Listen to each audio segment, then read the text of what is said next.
Hello and welcome to Traffic Paradise Radio. I'm Uno, and joining me today is Immy. How you doing, Immy? Hello.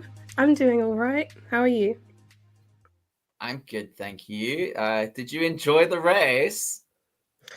I'd say I was pretty whelmed because my expectations were really, really low to begin with.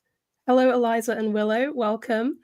Um, I don't think anything interesting happened. Maybe we were hoping for a bit more. Pirelli putting out their tire strategy chart, like, we don't know what'll happen. Who knows what's going to happen? And it was just pretty normal. So. Eliza says, "Whoa, Immy is in Monaco." Yeah. Yeah. We used all of Live the money we reporting. make from TBR to send her out. No expenses spared. She's staying on a yacht in Monaco, drinking the finest champagne, eating lobster and caviar, Oh, all I on wish. TPR's time. So enjoy it, Emmy. Have fun. But I think Monaco's always going to be a bit of a dud, to be honest. And we have 2026 regulations, which are going to make the cars like a little bit shorter and a little bit thinner, but it's by like centimeters. So it's Not it's enough. really not going to change anything realistically. Mm. It's a good direction to go in. I'd hope they just keep getting smaller, but we will not, I think, be seeing change in 26. And I don't know what the FIA or anybody can do to make it more interesting. I'm pretty sure George Russell was saying after the race, what if we gave everybody a sprinkler button and they can just set it off at some point? So I honestly think like that's the only way to salvage that race is to have it like, when is Monaco's rainy season? You know, yeah, just I schedule mean, it then and hope for the best because there have been a couple of races in recent years that had rain, and that did make it more interesting. But there needs to be some sort of outside factor to affect it. And you can't just run a race there, no matter how many pit stops you do, because somehow still we're going slowly. I know, you know what the thing is, like last year, I remember watching the race and being like, yeah, this is boring, but I was still excited because like everyone was like on one set of tires for basically the whole race, and Yeah, everyone was kind of like stressing about tire wear. So there was this sort of like element hanging over the race of like something could go wrong. And although it didn't, there was always that vibe. Obviously, everything went wrong in like the first sector of the first lap, you yeah, know. and that was it. But like that was it. But like it was still interesting. So you had like these moments, like I remember, for example, like Alex and Yuki were like right, like Alex was right behind Yuki, like for like 3/4 of the race or like 4/5 of the race or whatever. Similar things were happening up in front. Like there was like, it was interesting. Charles was like driving like as carefully as he could, but there was always that risk of, and there was like a bit of excitement there also because it was Charles and it was his home race and he had never won there before. It was exciting. There was this element of like shit could happen, and even if Yeah, things stay the same, it's still going to be historic because Charles is going to win. And like this year, it was just like, this sucks. This just, it yeah. feels terror. Like I just hated every second of it. I was just so, I I hated do it. think that always how your favorite driver does will dictate a little bit how you feel. I mean, And it obviously wasn't Yuki's day, but no, I think, yeah, 2024, the race itself, there was nothing interesting to look at, right? Really, you can say, oh, tire degradation is theoretically interesting, and I'm sure there was lots going around, but like actually on the track, nothing was happening. But there were narratives, right? Charles yeah, winning Monaco, what's going to happen with Esteban Ocon and Alpine, because there was this whole rumor that he might get replaced in Canada, right? From that oh god, crash. I remember that. Yeah. And there was also the whole sort of Red Bull second seat thing still going on with Checo, and you also had both Hasses being disqualified from qualifying. There were in sort of interesting elements going on. It was also still behind the scenes, right? But I feel like this year we didn't really even have any narratives. There was, I guess, the only sort of interesting thing you could say happened was that Mercedes had like probably their worst weekend since they formed a memory. But like apart from that, shockingly bad weekend for you. I know. I mean, in Apart from fairness, that, it was like a shockingly bad half an hour for Mercedes. It was like they themselves Mercedes learn. crashed to George's like reliability issue was probably like half an hour of time, maybe even less. And then like after that, it kind of set the tone for their whole weekend. And yet Robin says the only interesting thing was George's drive-through penalty. And yeah, that was interesting. But that was it. And to have the Indy 500 right after it is really unfortunate for Monaco, I think. It just such a stark contrast between what's interesting and what isn't. And I will say the qualifying session yesterday on Saturday was really good. That was great qualifying. It was really enjoyable. Monaco is always great for qualifying, but I feel like there needs to be a little bit in the race as well. It doesn't have to be amazing. Like Suzuka was arguably as bad as Monaco this year, but I still feel like in most years Suzuka gives us something, even if it's not a lot. Imola is also a track known for not having a good time overtaking, but normally there's something. Like this year there was something, but there was nothing. Yeah. I mean, yeah. I think, yeah, look, let's be honest. I think every single F1 podcast, YouTube channel, whatever, is sort of running with the same narrative that this was just like, ugh, you know? And it is what it is. But I do think that, you know, I'm a big fan of Monaco. Okay. I remember watching Monaco races as like a kid or a teenager and being like, this is so cool. Like, it's not cool anymore. Monaco is cool if you're there and you're like a multi-millionaire, sure. And there's this like cars going young, young, young in the background while you're like living life. It's great for you. You're having a great time. But for like the average F1 fan viewer, it's not fun at all. And like, I don't think it's tenable anymore. Like, they've tried to make it more interesting and it made it worse. And basically, like, what are they going to do next time? Say like it's a mandatory 5-stop? It will just be the same thing. It'll just be some random midfield team who got into the top 10 holding up the entire pack. Yeah. Because no one can get past them. And it's like either you have to set like a minimum lap time, and if someone doesn't, I have seen people talking about that. Yeah, you know, like, because that's the thing is, it was unfair because anybody that had a strategy was essentially like, I don't know what the right word is, but like cut off at the knees, you know, in terms of what they could do, because they just couldn't. Liam Lawson was essentially like a truck, you know, an 18-wheeler. Like he might as well have been, because no one could get past him. And yeah, it's a V carb, you know. There were Mercedes behind him. Like those cars are not on the same level. You know, the Mercedes is a lot faster. So how was that happening? But like, if you can't pass on a track, what is the point of racing there? Yeah, Robin says that the F2 race was insane, and I agree. Watching that sort of pile up live was mad. And I think there's something to be said about Monaco when the only interesting thing that happens is when a bunch of cars crash, right? Because there's so much more to racing than having a bunch of cars crash, right? Sometimes it's like, oh my God, look at that. Look what just happened. Because it was pretty mad. And we almost had something like that happen, because I mean, Lando locked up into turn 1. I don't know how he saved it, but good for him. You know, good for him.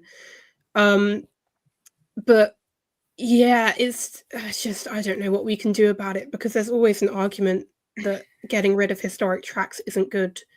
But it seems like Imola's leaving the calendar, and yet Imola gave us a more exciting race this year. I would rather Imola stay than Monaco. I mean, Imola, Yeah. you had that awesome pass by Max at the beginning of the race.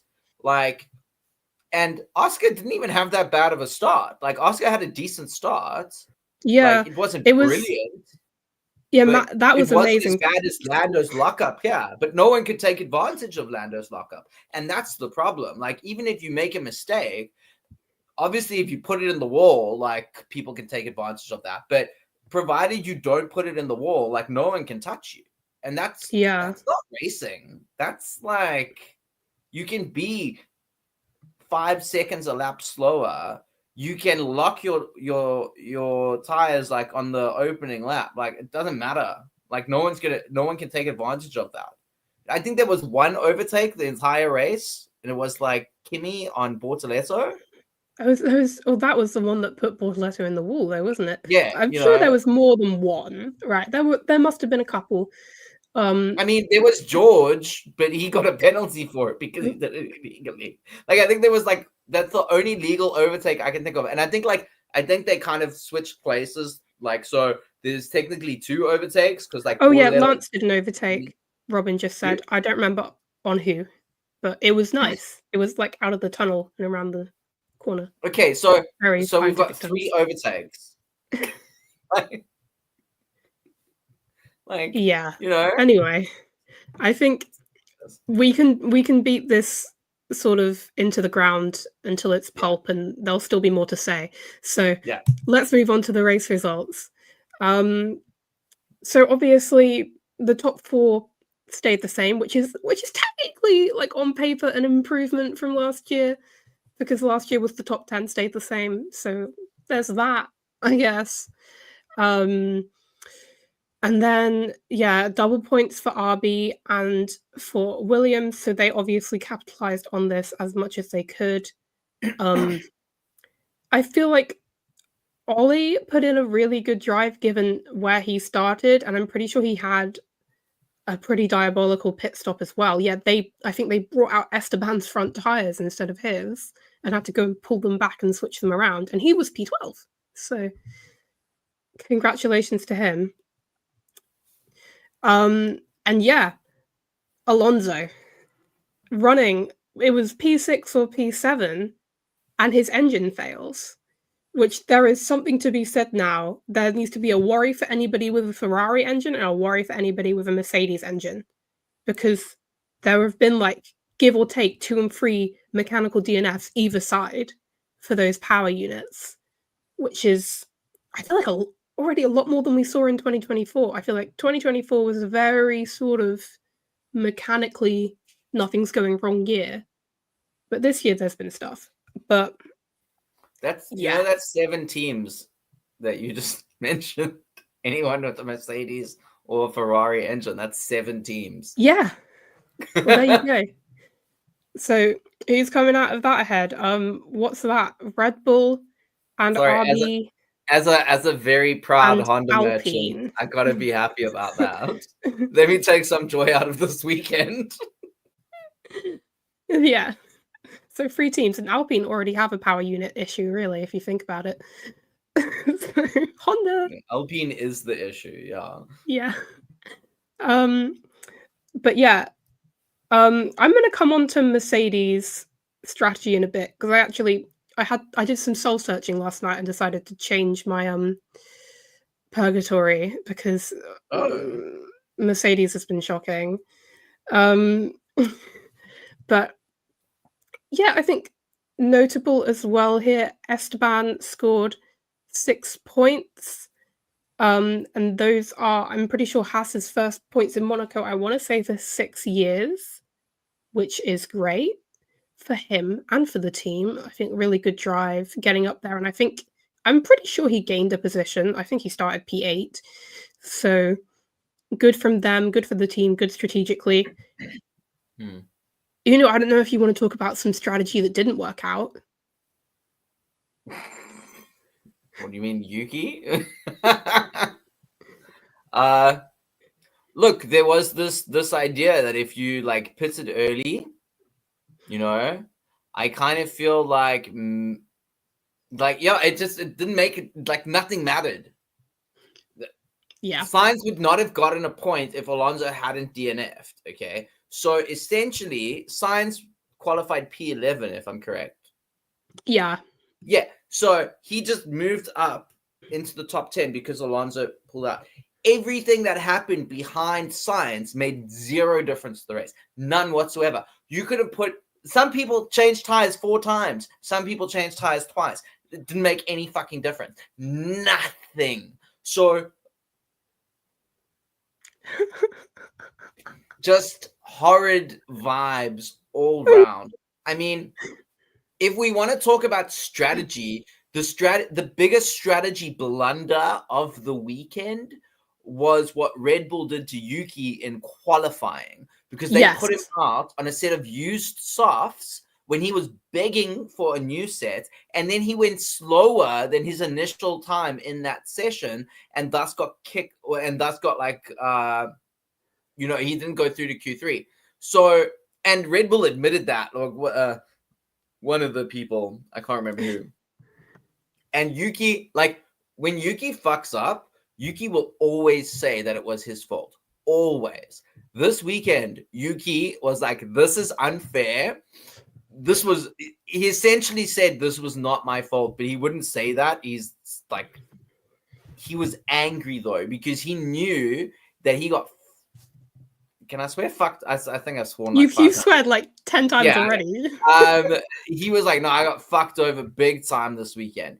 And the thing is, okay, let's talk about that a bit, because now I'm gonna go on to what I saw on the socials last night or early this morning, because I am in Japan, so it was very early on Monday morning that I was reading these things. You're on a bit of a doom scroll. Yeah, with work in a few hours. And there were people literally saying that Yuki should have crashed his car so that Max could have taken advantage of a safety car red flag incident thing and won the race. Okay, so essentially they wanted him to Nelson Piquet Jr. himself out of the race and essentially out of Formula One, because that's like a lifetime ban right there, because Yuki didn't do enough. If you wanted Yuki to do what Liam and Carlos did for RB and Williams, you needed him to qualify in the top 10. Whose fault was that? Not Yuki's, it was Red Bull's. But of course, we can't blame Red Bull, so we must blame Yuki. Please, if you're the very fact, and I'm going to say this right now, Mr. Supposed generational talent, Max Verstappen, needs Yuki to crash his car on purpose in order to win a race. That doesn't sound like a generational talent to me. So either you believe in Max Verstappen, and look, I think Max Verstappen is a really good driver, okay? He possibly is the best driver of this generation. He doesn't need Yuki. He needs his team to actually deliver on that second Red Bull, because they have failed to deliver on that second Red Bull multiple times this season. First of all, by putting Lawson in that car. Second of all, by dropping Yuki in at the last minute and giving him no time to prepare, and then failing to give him proper strategies. There's your issue right there. Your issue is Red Bull. And I go back to this again and again and again, because Red Bull is the problem. The second driver is not the problem. Checo was never the problem. The problem is Red Bull. And for you to go and call, literally swear Yuki blind online because he didn't crash his car so your driver could win a race, that's just pathetic. I'm sorry. That is levels of pathetic I've seldom seen in the sport. So get a life. I mean, honestly. I think at the end of the day, it's Monaco. You can try and have whatever strategy. There was 1 point for 2 laps where McLaren were telling Oscar to slow down to try and build a gap, and then they gave up on that because it's Monaco. You're pretty much going to finish where you start, even though I won't agree with McLaren doing what they were doing, but who cares, right? The chances of Max, I mean, what Red Bull were doing, and I feel like it's the only thing you could do in that situation. They were holding out for a safety car. for both Yuki and for Max. For both of them, they were waiting until the last second. So like their strategy was terrible. Yeah, it was really a Hail Mary. They were really asking for something that didn't come. Because at the end of the day, everyone was driving so slowly that nobody was going to make a mistake. Exactly. Like everyone's going 5-6 seconds a lap slower than the leaders. Like, you think someone's going to crash going that speed? Like, if people were pushing the whole race, sure, crashes are probably like more likely than anything else because it's so tight around Monaco. But when everyone's going slow, like no one's going to crash. Yeah. Like the only crash was Bortoletto. Bortoletto went into the wall, but then he reversed it. So and then Gasly. Oh, Pierre. Yeah. I don't know what Gasly was doing. Like he tried to blame that on Yuki. I was like, no. Darling, no. And then he got a reprimand for it, so it was his fault. Like he just went straight into the back of Yuki. I'm just like, honestly, it probably would have been better if Yuki had DNF'd because like that was painful. He could have at least had some champers and like just chilled because like there was no point in him being there anyway. But yeah, like what a fucking just shit show, clusterfuck. Yeah, I'm just excited to see a race where not everybody is lapped, because that was also just like half of the race was and look out for the back markers, and you've got 7 back markers to lap. Let's lap some back markers again and again and again. Get past all this traffic, and that was the whole race. And I mean, yeah, Kimi 3 laps down, and that's less to do with him, and that's more to do with Mercedes' strategy, which I'll get onto. So it's just, I mean, it made the graphic really easy because normally I'm having to write in so many numbers. Today it was just 1 lap. But it's just, I'm going to go on to the points now. I hate this race. Go. Okay. It was hard. So it was hard. It is now tight in the Drivers' Championship. There is a 3-point gap. And I've gone from the mind of, oh my god, my driver's leading, to it doesn't matter who's leading now. It matters who's leading in Abu Dhabi. It's fine. And I do just want to touch on Oscar quickly, because although he is not my paradise, because I have decided to like withhold, I mean, this weekend, I think by far his scrappiest, worst of the year. Like, hands down. He was not comfortable in a single free practice. He put his car in the wall.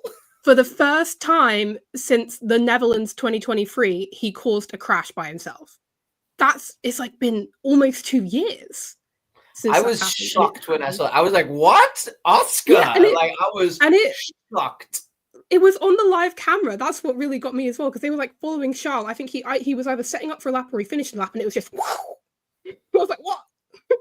But it was a really scrappy weekend, and yet he still managed a podium. He still managed P3 in qualifying, and he went into qualifying. He said himself after the race, super unconfident. Monaco is a confidence track, and so I'll always place him. Like, that's just how I work, unfortunately, and you just have to live with the fact that I'm biased. But for his scrappiest weekend to be a P3, I think that is what he needs right now for the championship, right? You know, because I don't think I've ever seen him so unconfident this year. Can I counter that? Go for it.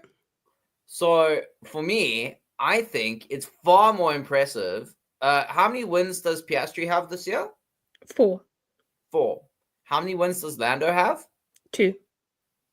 What's the points difference? 3, but it's all because of Australia. Okay, no. But the thing is, it's like Lando is you know me. I'm very much like fond of Lando. Okay, he's not my number 1 driver. I saw you fighting with people on Twitter. He's not even my number 3 driver. Okay, but I like him. I don't get the hate, and I think Lando's season has actually not been that bad. Because I don't think it's been bad at all.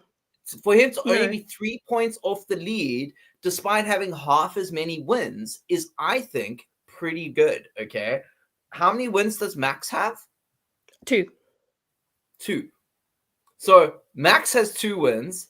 Lando has 2 wins, but Lando is, if I'm reading 22 your points graph, ahead. 22 points ahead. So Lando almost has an entire race win ahead of Max. Okay, like I think that speaks volumes about Lando's season, and yeah, I think it's super close between the McLaren You can't drivers. say too much though, because he is my paradise, so I have to have something to say. Okay. Okay. I shall. All I shall say is that I think it's still super close between the McLaren drivers, and I think people writing Lando off are very short-sighted. That's just, And I mean, I would, writing, especially at this stage in the year, writing him off is just dumb because I mean, at the end of the day, no matter how good Oscar's doing, no matter how good Max is doing, someone could torpedo into them like 3 or 4 times. No fault of their own. Boom, there's 100-point deficit. Like stuff yeah, happens. yeah. You can't write. I was thinking, oh, George might be out of it. You really can't write anybody off at this point. We're George half. is Um, he's 60 points like, behind. yeah. So it's becoming a bit of a deficit, and Mercedes seem to be on a bit of a downward spiral, to be honest. Yeah, that was a shocker for me. Was Merck, but yeah, I think we've already Yeah. discussed that, so I'm not gonna harp Oh, on it. and we'll get onto that in more detail as well. Yeah. But yeah, here are the constructors' standings, and I'd say a very good day for McLaren. Yet again, oh my god, who could have guessed? Because not only did they score the most points, but Mercedes scored none. So, that gap, I think Mercedes are now further away from McLaren than Sauber are from Mercedes. So, like, I think that's just really wrapped up for them. And though I feel like a lot of people are trying to make a sort of mountain out of a molehill with the couple of laps that Oscar was slowing down to build a gap for Lando that didn't end up happening. I feel like there's no need for any sort of helping out your teammate when you have this sort of a gap and when you're 1 and 2 in the drivers. Just don't even go there because it just makes people mad and annoyed, and then it's just Twitter, right? I don't know. But I think Oscar being close to Charles means that should anything happen, oh no, like that's not what I'm talking about though. Oscar can take Move. advantage. Yeah, no, If that's not what I'm talking Charles about. fucks up, Oscar can take advantage. If Yeah, Charles is incredibly good for some reason, Oscar can keep him under pressure. Like the team but game, I understand Lando's call for Oscar to like close the gap because the team game is important in that scenario. not what I was talking about, though. I agree. That's fine. He should. I think people taking the mick out of Lando for saying, "Can Oscar come and back me up?" is stupid. Because at the end of the day, he's there. He's the car behind Charles. Why not? That's fine. There were at the start of the race, Oscar was so far back from Charles and Lando because he was being told to go slower. He was going so much slower because I don't know what they were trying to do because they didn't end up doing it. But I think they were trying to build a gap, and that didn't last. And that's fine. And he's still P3. I have nothing to complain about. But it's just, I feel like we don't even need to be trying to do that sort of stuff just because when you're such a big gap. But coming and backing up your teammate, right, when you're 1 and 3 and there's somebody in the middle, that's fine. That's fine. I have nothing against that. Yeah, I wonder if McLaren were trying to do like a sort of a Liam and a Sainz vibe, but it's not as well. Like maybe I feel like they started to do that and they decided it wasn't worth it or something, or that it wouldn't amount to anything. But I just feel like you can do a Liam and a Sainz when you're in a midfield team, because when you're in a midfield team, it is the team game. There is no driver game because you're not fighting for a win. You're fighting for a position in the constructors. So it doesn't matter who's where as long as you're scoring points. But I just think, when your drivers are 1 and 2 and you're 172 points clear, you don't need to play any sort of sacrificial game. Playing a backing up game, that's fine. I think people are just really hard on Lando, and it gets to the point where you take the mick out of anything for the sake of it. Like, and just sometimes you need to take a break. But in another note, Racing Bulls have surpassed Aston Martin, which is probably more in line with where they should be given their car. 12-point weekend for them, the same amount of points as Red Bull for painful reasons. So let me just say, I mean, this is kind of still my team-ish. like I flicker between the two. Like it was my team for like a good few years, but obviously I've moved with Yuki, and Yeah. now I'm Red Bull, but like barely because I fucking hate that team. But it's very painful. As great as this has been for Isaac and for Liam, it's very painful to see that team put together a decent strategy when for the longest time we were literally just like living in hell with their strategy department. I mean, if you look at how they messed up the first two races, Oh, I um, think about just, China a lot. it's just it's very painful. But like props to them, they made it work as much as it made everyone's viewing experience freaking like horrible and just gross and just like spiteful and mean and just nobody liked that. Like they played the cards they were dealt and they played them well. And Williams did similarly, but not as well as VCOB. And I think this is the first time that VCOB has been better than Williams in terms of strategy this season. And Well, I that's feel noticeable. like, I mean, to an extent, I guess I don't know if I was looking closely enough, but to me it looked like they were doing the same sort of thing, but Racing Bulls had the upside of they qualified higher, so they're going to end up getting more points. Yeah, but also they did it first, and Williams picked up on it and started doing it too. You know, Okay. Oh, that's like fair. Yeah. that's where I'm like Williams copied VCOB, but VCOB clearly on Saturday night they sat down and they were like, "This is how this is going to play out," and props to them. Like I've having watched that team for years, I cannot think of another example of them doing this to such an effective. Yeah. It was beyond Yeah, I what feel I like remember. last year as well, it was a lot of times they'd do like one competent strategy and one strategy that it's just like, did you think of this in a dream? Like, were you sleep deprived? And one driver would always end up with their fans like calling sabotage, when in reality they just couldn't put together two good strategies at the same time. I mean, But like I can think of Kota where they told Yuki to like go very slowly and preserve his tires. So much so that by the time he pitted, Liam Lawson had overtaken him and was now in the points, and Yuki was out of the points. And it was like Yuki qualified like high up, and Liam qualified like down low. And by yeah, the I think end of Liam Yuki's was P20. strategy, I think he had a grid penalty. hey, He had an engine grid penalty, remember? Liam, yeah, that's it. So he didn't like I can't remember where he qualified, but he had started from the back basically, and he overtook Yuki. Like I remember Yuki came out the pit and Liam was like just past him like as Yuki came out the pit. And it was like Yuki was like, what just happened? You guys told me to do this. And like they were like, oh sorry, we just was like, whoops. You know, that's what we expect from VCOM. But this week they put it together. So props to them. Like amazing because it's like they've been wanting in that department for a very long time. So as a impartial viewer, I can say congrats to them. As a Yuki fan for like years, I can say like fuck you to them because like where was this? But like I'm glad that they finally got their shit together because they have thrown away tens of millions of pounds, dollars, euros. I don't know what the payout is in, I but think you're right. every season because of their poor strategy decisions. And this is Yes. going back to like 23, 22, like poor decisions that have really hampered their progress throughout a season. And I really hope that they've turned that around for themselves because like, you know, they are finally where they're supposed to be. Actually, no, they're not. They should be P6. They're better than Haas.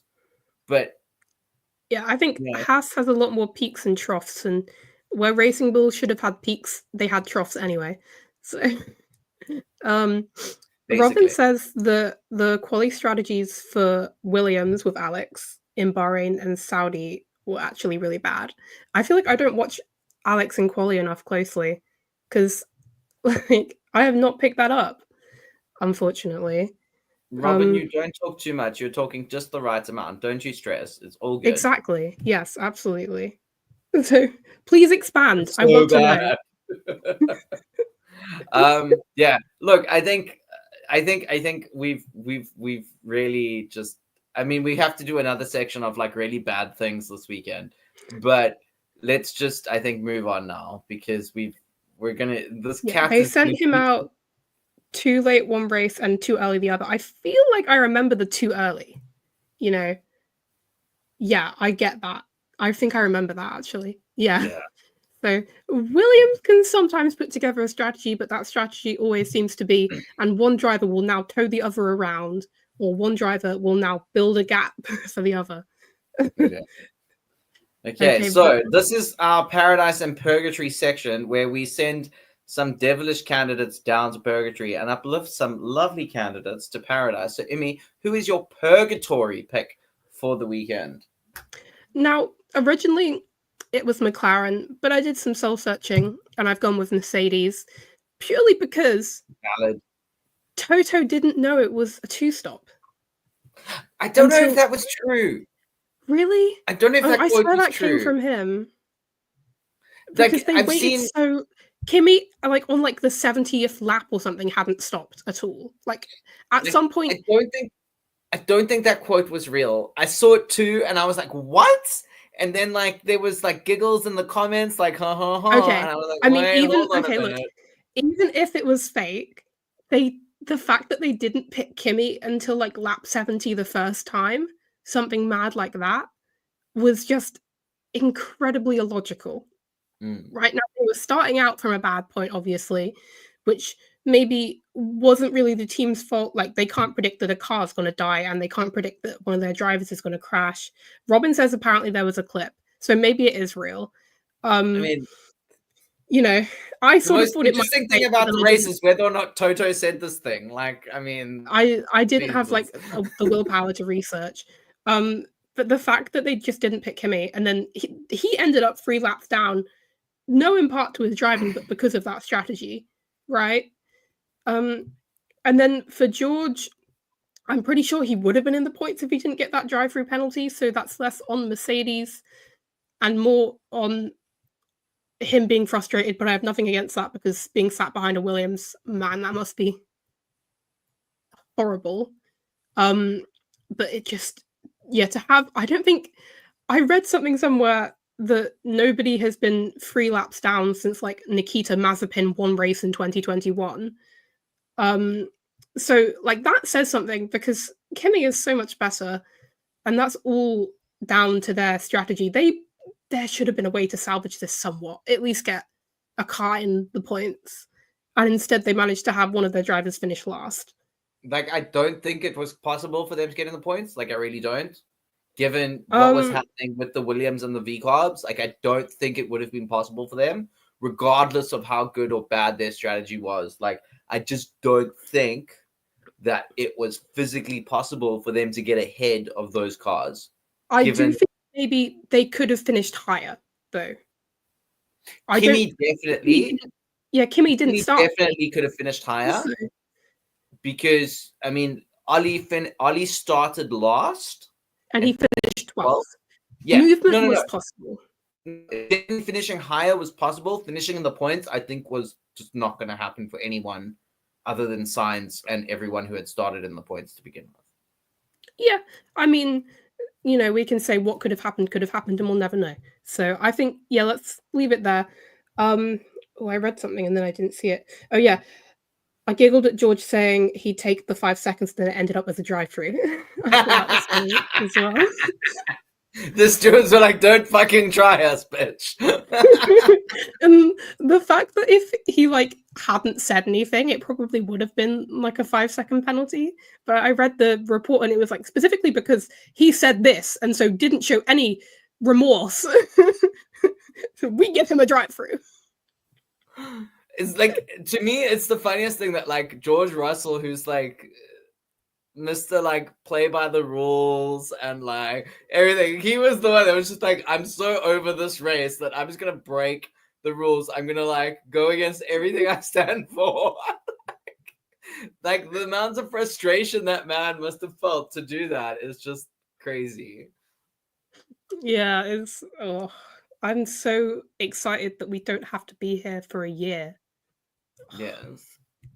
Okay, so let me just say, for all the points, we've now sitting on 40 minutes, okay? Everything that we've mentioned so far is what my purgatory is about, because this was just terrible for everyone. Formula One, Monaco, the teams, the drivers, the fans, the sponsors, the pigeons sitting on top of a rooftop. Everyone hated this. It was nightmarish, sucked balls, and not in the good way. And quite frankly, like if I ever have to sit through a race like that again, like I might just decide to never watch Monaco again. It's that bad. Yeah. And if anyone thinks that that was a good display of what Formula One should be, they need to have their head examined. And everyone who's fighting over like poor strategies, this or bad driving, that whatever, like blame it on the entire thing, because everything that went wrong, everything you hated is not a driver's fault. It's not a team's fault. It's the race. It is Monaco. It is the directive from Formula One to make it, and from the stewards to make it it's everything. It is a bad situation in general. It's like we're all sitting inside of a volcano going like, oh my gosh, like Ferrari's fault that my feet are getting burnt. No, bro, it's the volcano. Okay? Like, it's the volcano. Monaco is a volcano. It's a shit show, and it just needs to go. And I love Monaco, but this is ridiculous, and I'm over it. And I actually don't want to talk about this anymore. Yeah, I will just say, one thing, like, nobody ever wants to wish a crash to happen, but that's like the only way anything happens in Monaco, actually, which is fundamentally why it's not a good track. If there is no action, like you think, oh, F2 was so cool because there was like a 9-car pileup. Like, oh, I just really hit my microphone really badly. Oopsie. I hope that didn't pick up. Like, that's the only remarkable thing you could probably say about the weekend, and that's just like not good enough. Okay, you can send them to purgatory now. Yeah. So Mercedes, even though it wasn't really your fault, but really everyone who watched the race, who took part in the race, everyone who heard about the race, everyone who did, except for the stewards. God bless the stewards. Stewards are lovely. We love them. Not the stewards. Sorry, what am I saying? The marshals. The marshals. Fuck the stewards. The marshals. Bless you, marshals. We appreciate you. You rock. You're great. Who's even tuning into? But everyone else, even if you're watching this, like you're going to purgatory, including me, including Emmy, everyone. It's just we are all descended. The universe has imploded. It's the end of days. Apocalypse now. Dead. Purgatory. Done. But after sending all of us down to purgatory, we shall now uplift some lovely candidates to paradise. So, Emmy, who is your candidate for paradise? I have gone with Lando Norris. We have spoken a lot about him already this stream, but I would like to say this is exactly what he needed. This is exactly what he needed. He needed to build some momentum in his favor. He needed to improve his qualifying performance because that is what was so strong about him. He showed that in Australia. He lost it a little bit, and he just needed a bit of time to get back on his feet. And to do it in Monaco, that's the perfect place to get a pole. Robin, you're really going to like our paradise. Both of us. That's exactly what he needed, a pole here. Lap record, great for him. And he did the Monaco race about as well as you can. There's not a lot that's going to happen, but he didn't bin it in a wall. So congratulations. Like, Monaco is not about a dramatic fight for the lead. It's just about running your race. So Yeah. for Lando, this was good for his championship chances. Yeah, like we've said, anybody writing him out is stupid. Anything can happen. But the momentum sort of swinging from Oscar to him is good for him. So yeah, and let's hope this is the start and we can have like a freeway battle for pole every weekend, because I think that's going to make qualifying really fun, because it's sort of been between Oscar and Max for a bit, and then Kimmy dipped his foot in Miami and then dipped his foot right back out. So Yeah. I've already spoken about how I think Lando performed, so I'm not going to harp on it. I think he's very deserving. I think he's one of the few people who literally you cannot fault him for this weekend, apart from that like little lockup in the opening lap.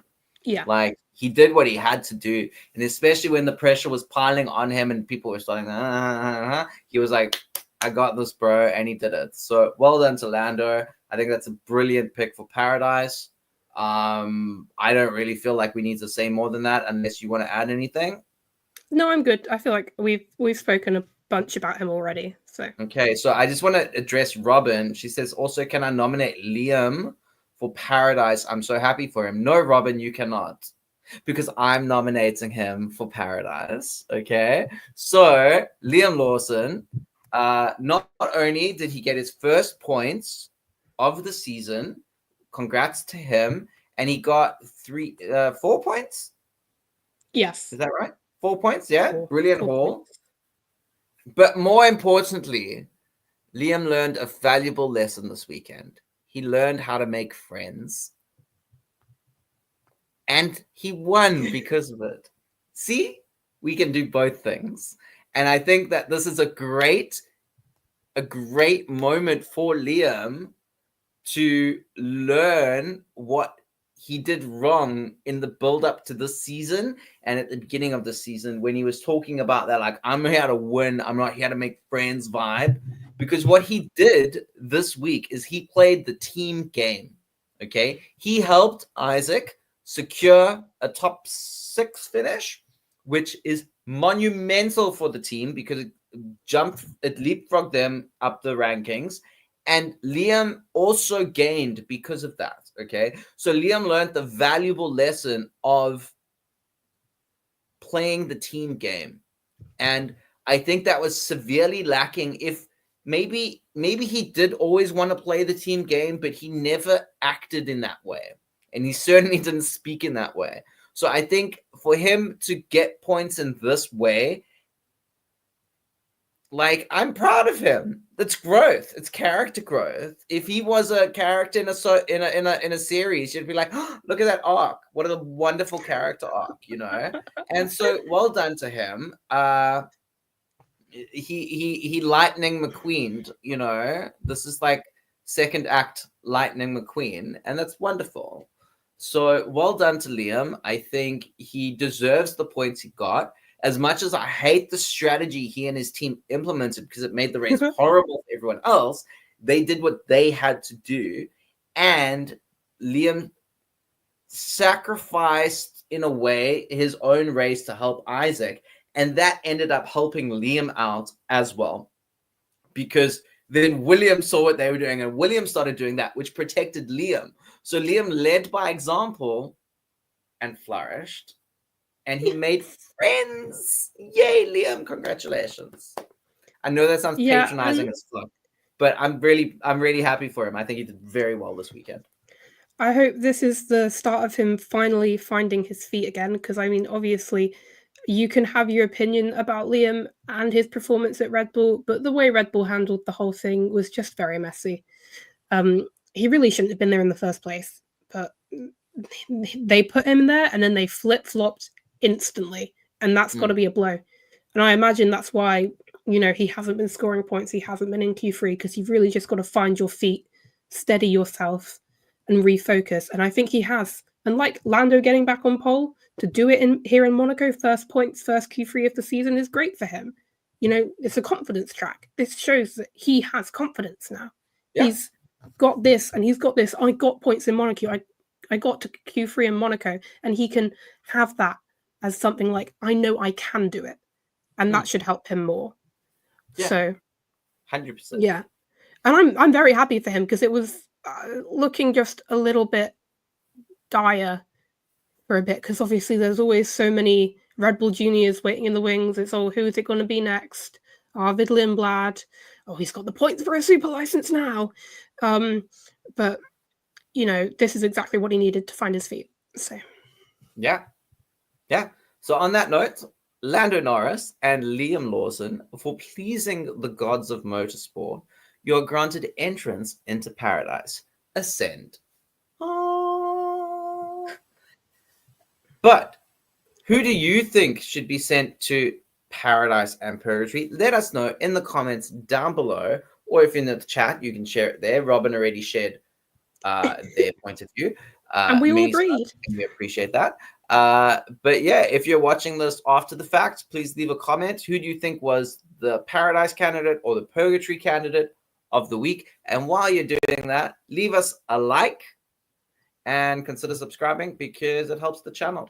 So thank you very much. But let's go on to our predictions recap, which is atrocious, especially for me. But I think most people did badly. So I lucked out because my predictions were so bad. Like, okay. So to preface, out of, oh no, actually, I'm gonna let it be a surprise. You can see how badly we've done. Poll. Oh, 1 point for me. Okay, clearly I was the worst one there. Like Lewis wasn't even close.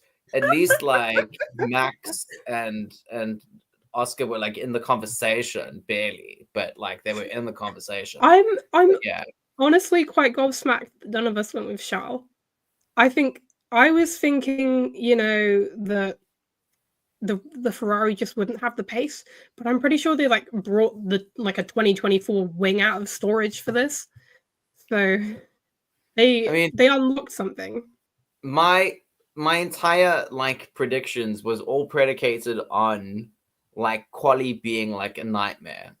And so everyone I mean, there was a high chance of rain, wasn't there? So you know, it wasn't based on. I mean, I just assumed what happened with like Antonelli and George, you know, I just assumed that would impact more people than it actually did, you know? Yeah. So that's, I mean, I didn't really think Lewis Hamilton had the best car. You know, I just thought that things were going to get messed up and it would be one of those opportunities for someone to grab some glory when really they really shouldn't be there, you know? So that was my prediction. I think you going with Lando against probably your better instincts really paid off. So well done, Emmy. Yeah, I was just thinking I needed to switch it up, you know, and thank God I did, right? Yeah. Like Lando can come back.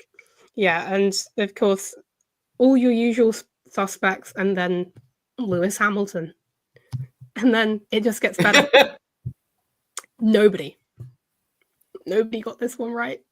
Okay, I just want to point out that Alex was closer to the podium than either of the Mercedes drivers this weekend. So as bad as my prediction was, it was better than yours and Kira's. Well, to be fair, I based this on the fact that George was qualifying well, and then the car died. He couldn't qualify. No, like well. I really feel like what we saw from Mercedes was not what Mercedes can give. Like, let's be honest. Yeah. Like George on the podium was a very fair shout because I'm pretty sure, like, I have him on the podium as well later on. Yeah. So like I'm not judging you at all. I just think it's funny that like Alex actually beat the two Mercedes. Yeah. Oh my God. Genuinely shocking. Like the Alex one was like the most outlandish one. But meanwhile, back at base, he beat the Mercedes. So yeah. And half of us went with a Ferrari in third, but then nobody went with a Ferrari in second. I did. Oh no, but the wrong one. Hey, it happens. Lewis had like honestly, like I don't think we haven't spoken about it, but like Lewis had a terrible weekend. Like just like in no man's land, like just existed. Very anonymous in the race. He was like a 50-second gap in front, a 50-second gap behind, like just existed. And then did he say something to like this radio? He's like, "Do you still love me?" or something like weird. It was like, "Are you mad at me?" And then he said nothing. And they just kept quiet. Maybe they were just having a tea break. It happens then. Okay. So Robin predicted that Max would win, and some of us went in that direction too. Nobody predicted Lando, and not even me, because I thought, not like I want to wish this on anybody, but I thought Lando was going to mess up the start, and either somebody was going to hit somebody or something else, and that almost did happen. To be fair, he almost did lock up right into the wall, but it didn't happen. And even then, I think Charles would have won if Lando was out at the start, because there's no passing, and none of us put Charles either. But clearly the worst prediction of I wasn't even looking at yours. Is me thinking that George was gonna win it. Hilarious. Wow, it's okay, George. You'll get a win this year. I'm sure of it. Just 10 places away from P1. I'm so close. That's close. Closer than Yuki got. So. Oh dear. Well, the one place that we did okay at was the wild card. Thank God we have this. Thank God for this. Beautiful, lovely. I think I remember everybody's, but I might need to whip out my phone just to check. But I went with as well. Oh, good. We can double check, like peer review. I went with a lap 1 incident, and while there was nothing massive, there was like a little yellow flag. Gabriel Bortoletto into the wall and then reversed himself out and powered around for a new front wing. So it wasn't like last year where like 10 people were involved in different things and there were 12 replays and it was like, oh, something else happened. What?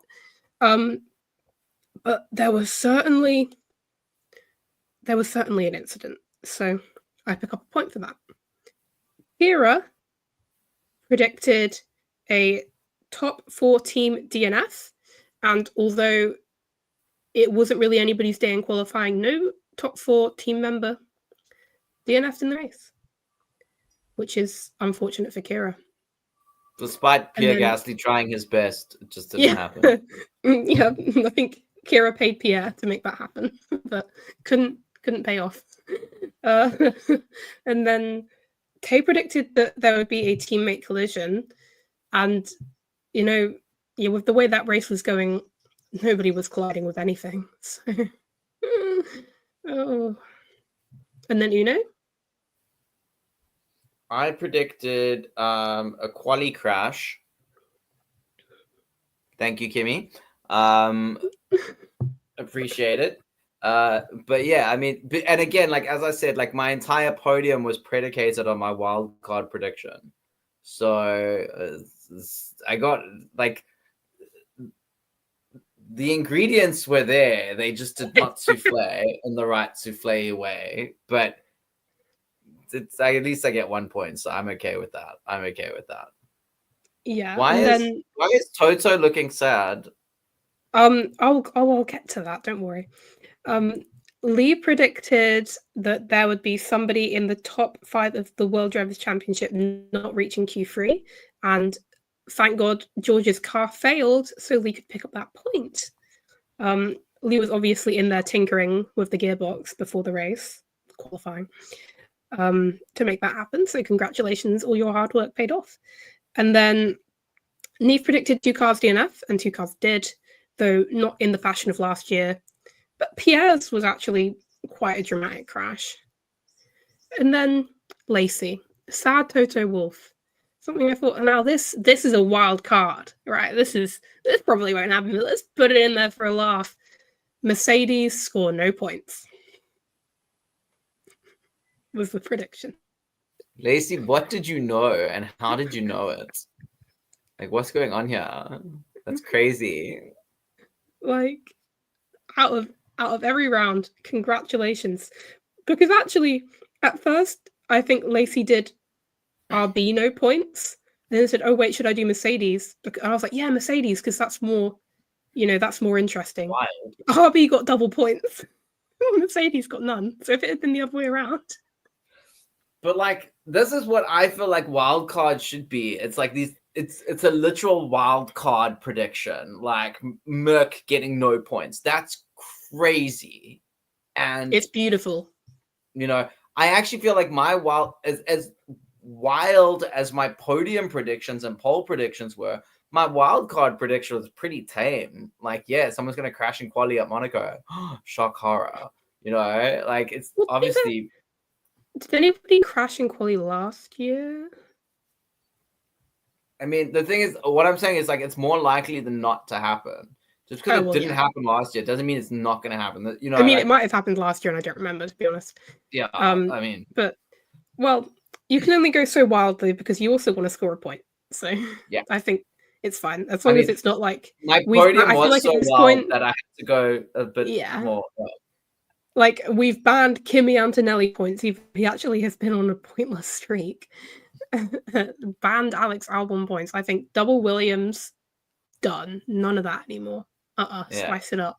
Do double Isaac Hadjar points. That's not a thing allowed anymore.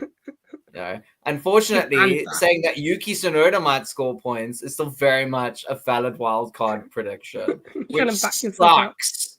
But anyway.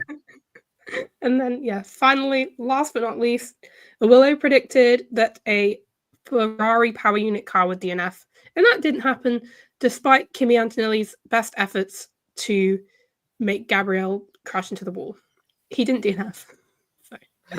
And it was a racing incident, FYI. I'm not saying Kimi did anything there. But by the gods, our worst weekend. So congratulations, everybody. I will say, as we move on to the scores, that two people, I'm pretty sure Neve and Lacey, I hope. Yes, Neve and Lacey got right podium, wrong order points. So congratulations to them. That's why I love that little point that we have. I have to remember to think about it every weekend. But no, it's good because it shows that they had their eye on the game, like they knew what was. They just got things slightly shuffled up, but they had like a good idea of the greater picture.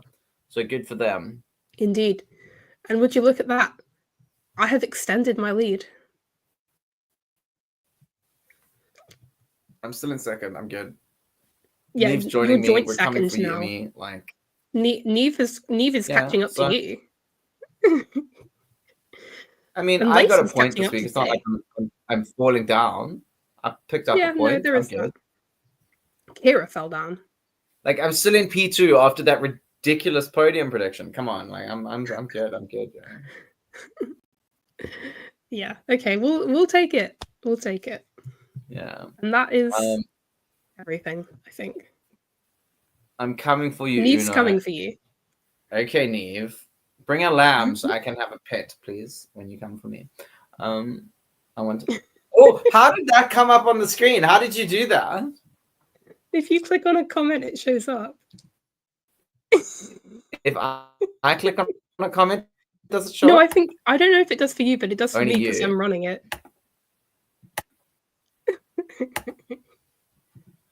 It's so funny. I've never done that before.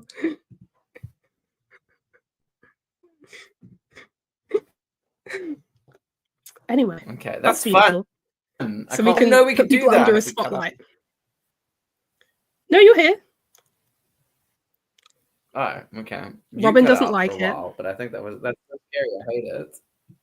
That looks so cool. We got a Robin feature on TPR before GTA 6.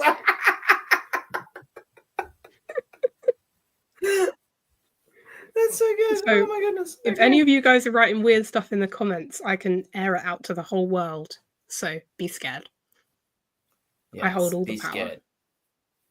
But I think the time has come to put Monaco far behind us. So let me just say that the traffic has finally cleared because Liam Lawson has got the fuck off the road.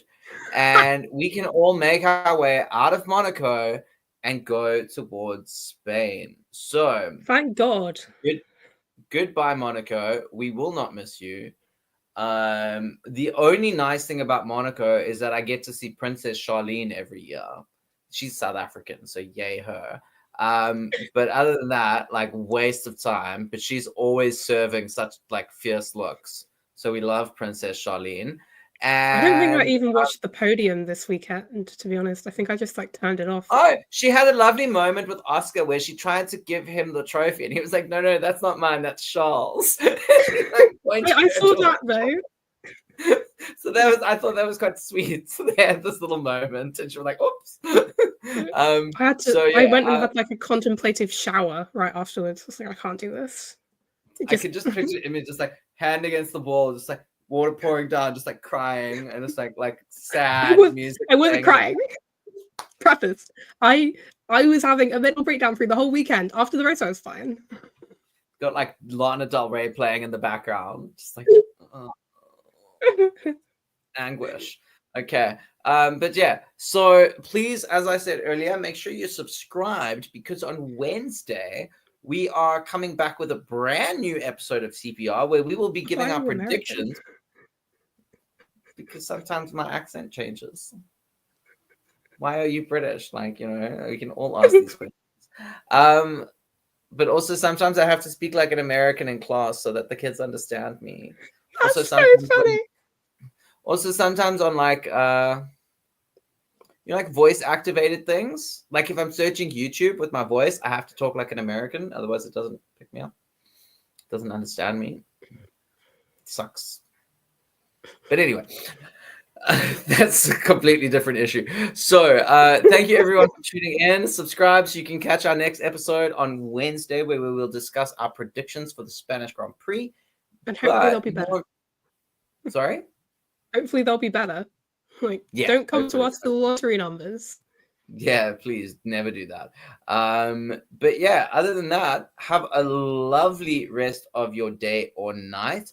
And from the team here at Traffic Paradise Radio, bye-bye. Bye.